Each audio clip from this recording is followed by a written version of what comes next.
ஸ்ரீ நல்லதை விரும்பும் முருகானந்தர். திரும்புமுடி நகராட்சியில் தான் நான் வசிக்கிறேங்க. எங்கள் நகராட்சியில் இருக்கக்கூடிய ஒரு மிகப்பெரிய நடைப்பயிற்சி மைதானம் பாருங்கள். இதுதான் அது ரொம்ப சுத்தமாக உள்ளே பாருங்கள், எவ்வளோ சுத்தமாக நாங்கள் வச்சுருக்கோம் பாருங்களேன். பளிச்சுன்னு இருக்கா? முதல்ல கொஞ்சம் குப்பையெல்லாம் இருந்தது, இப்போ எல்லாம் குப்பையெல்லாம் சுத்தம் பண்ணியாச்சு. ஆனால் கிட்டத்தட்ட ஒரு 500 பேருந்து 1000 பேர் நாங்கள் இங்கே தொடர்ந்து வாக்கிங் வந்துட்டுருக்கோம். எங்களுடைய கிரவுண்டுக்கு வெளியில் பார்த்தீங்கன்னா எங்கள் முனிசிபாலிட்டி எவ்வளோ கேவலமாக வச்சுருப்பாருங்க. எவ்வளோ தூரம் சொன்னாலும் அவங்களுக்கு புத்தியே வரதில்லைங்க.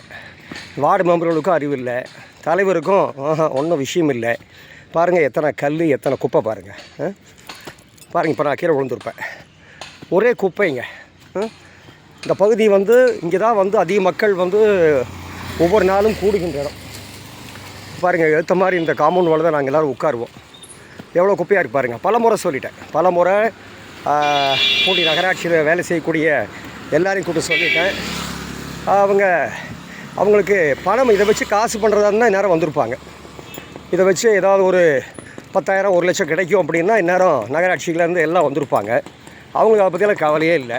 பாருங்கள், திரும்புமுண்டி கோயிலுங்க, இதான் கோயிலுங்க, திருமுருகநாத சுவாமி கோயில். அந்த இடத்த எவ்வளோ கேவலமாக வச்சுருக்காங்க பாருங்கள். ஆயிரக்கணக்கான பக்தர்கள் வரக்கூடிய இடங்க இது. குப்பைகளை குவிச்சு வச்சுக்கிறாங்க.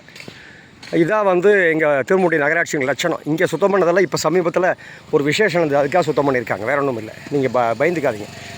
சுத்தம் பண்ணினா இது நாரி கிடக்கும் பாருங்கள். ஏற்ற மாதிரி பாருங்கள், குப்பை பாருங்கள், எங்கெங்கே காணினும் குப்பையடா. இதுதான் எங்கள் திருமுடி நகராட்சியினுடைய சாலிட் வேஸ்ட் மேனேஜ்மெண்ட். ஆமாம், அதாவது சர்வசாதாரணமாக மாதத்துக்கு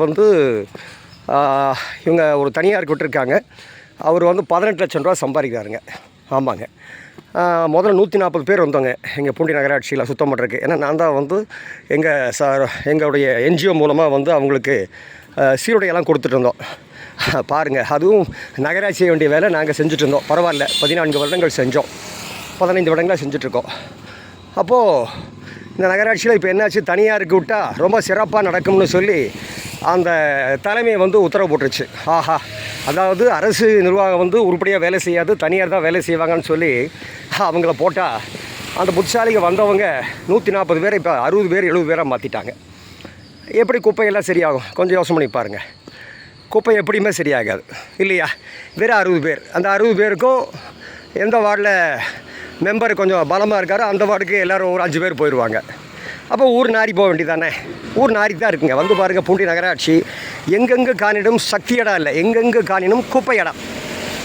ஆக குப்பை கூலமாக எங்கள் திருமுடி நகராட்சி வைத்திருக்கக்கூடியது தான் இந்த பூண்டி இந்த 5 ஆண்டு சாதனை. பூண்டி நகராட்சியோட 5 ஆண்டு சாதனைன்னு கேட்டிங்கன்னா எங்கள் திருமுடி நகராட்சியை குப்பை கூலமாக மாற்றியது.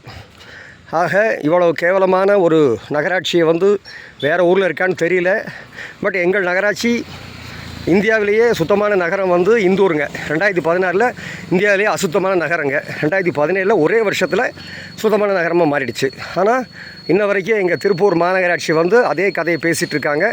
இன்னும் சாலிட் வேஸ்ட் மேனேஜ்மெண்ட் பண்ணிடுறோம். ஆனால் பாருங்கள், லக்னோ ஒரே வருஷத்தில் நேற்று செய்தி லக்னோ பார்த்தீங்கன்னா எங்கேயாவது 800 டன் தான். லக்னோவில் கிட்டத்தட்ட 3000 டன் குப்பை ஒவ்வொரு நாளும். இந்தியாவுடைய மிக பிரதானமான நகரம், மாநகரம் அது. அங்கே ஒரு வருஷத்தில் அங்கே சாதிச்சிட்டாங்க. ஆனால் எங்கள் திருப்பூர் மாநகராட்சியும் சரி, திரும்புமுடி நகராட்சியும் சரி, ஏனுங்க தமிழ்நாட்டில் இருக்கிற எந்த நகராட்சி மாநகராட்சியும் சரி, இன்னும் குப்பையை எப்படி தரம் பிரிக்கிறதுன்னு கூட ஆலோசனை பண்ணிருக்காங்க.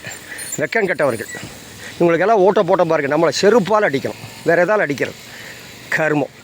பிச்சைக்காரங்க.